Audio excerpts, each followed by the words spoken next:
అందరికీ నా వందనాలు. ఈరోజు చదువుకునే వాక్యము కీర్తన గ్రంథము 17వ అధ్యాయం మొదటి నుంచి చదువుకుందాం.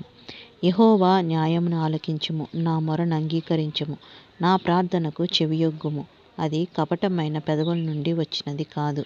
నీ సన్నిధి నుండి నాకు తీర్పు వచ్చునుగాక. నీ కనుదృష్టి న్యాయముగా చూచును.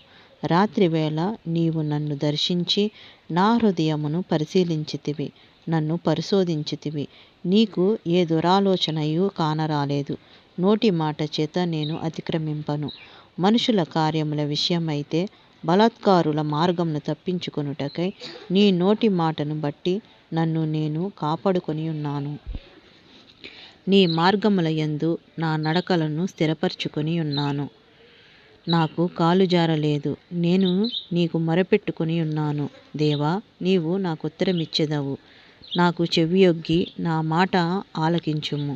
నీ శరణుజొచ్చిన వారిని వారి మీదికి లేచు వారి చేతిలో నుండి నీ కుడి చేత రక్షించువాడా, నీ కృపాతిశయములను చూపుము. ఒకడు తన కనుపాపను కాపాడుకున్నట్లు నన్ను కాపాడుము. నన్ను లయపరచగోరు దుష్టులను పోగొట్టి కాపాడుము.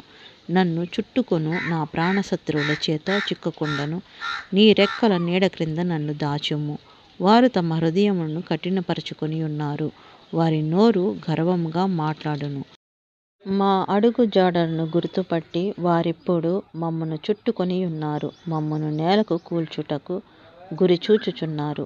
వారు చీల్చుటకు ఆతురపడు సింహం వలెను, చాటైన స్థలములలో పొంచు కొదమ సింహం వలెను ఉన్నారు. యెహోవా లెమ్ము, వారిని ఎదుర్కొని వానిని పడగొట్టుము. దుష్టుని చేతిలో నుండి నీ ఖడ్గము చేత నన్ను రక్షింపుము. లోకుల చేతిలో నుండి, ఈ జీవిత కాలంలోనే తమ పాలు పొందిన ఈ లోకుల చేతిలో నుండి నీ హస్తబలము చేత నన్ను రక్షింపుము. నీవు నీ దానములతో వారిని కడుపు నింపుచున్నావు. వారు కుమారులు కలిగి తృప్తి నొందుదురు. తమ ఆస్తిని తమ పిల్లలకు విడిచిపెట్టుదురు.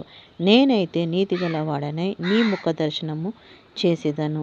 నేను మేల్కొనున్నప్పుడు నీ స్వరూప దర్శనముతో నా ఆశ తీర్చుకొందును. దేవుడిచ్చిన వాక్యం దీవించునుగాక. ఆమేన్. ప్రార్థన చేసుకుందాం. కళ్ళు మూసుకోండి. మహాపరిశుద్ధుడా, కృపగల తండ్రి, మీ మహాఘనమైన నామానికి వేలాది వందనాలు తండ్రి. నాయనా, రాత్రంతా కాచి కాపాడి ఉదయం లేచి మిమ్మల్ని స్తుతించుకునే కృపను బట్టి వందనాలు నాయన.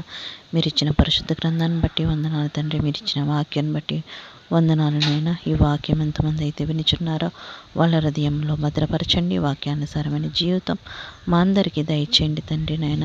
ఎవరెవరు ఎటువంటి అనారోగ్యాలతో బాధపడుతున్నారో అనారోగ్యాల నుంచి స్వస్థత దయచేయండి నాయన. ఎవరెవరు కుటుంబ సమస్యలతో బాధపడుతున్నారో వాళ్ళ కుటుంబాలను కట్టండి తండ్రి, సరిచేయండి, బాగు చేయండి నాయన. వాళ్ళ ప్రతి అవసరత అక్రత తీర్చండి తండ్రి నాయన. మేము చేయుచున్న పనిపాట్లో మీరు తోడయండి తండ్రి. మా యావత్ ప్రవర్తన మీ స్వాధీనంలో ఉంచండి. మీ కృపా కాపుదల భద్రత మా అందరి మీద ఉంచమని అతి త్వరలో రానయ్యున్న యేసుక్రీస్తు నామమున మిక్కిలి అడిగి వేడుకొనుచున్నాను తండ్రి. ఆమేన్.